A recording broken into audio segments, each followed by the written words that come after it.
Yes, I've been to France. Actually, from 1998 to 2000, I was in New Caledonia. Then I went over to France from 2000 to 2004.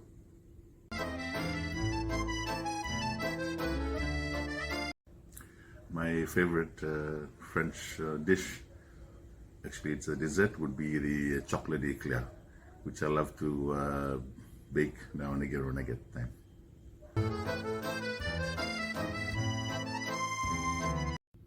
Yes, I speak French. I first learned how to speak French when I was in New Caledonia.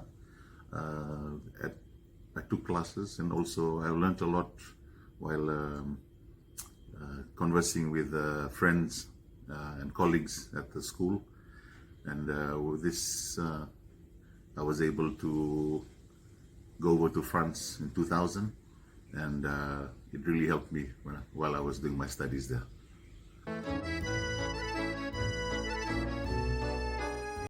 One of the most memorable moments while I was in France was meeting up with two of France's renowned chefs, Paul Bocuse and Joël Robuchon, which was quite a highlight for me while I was studying in Toulouse.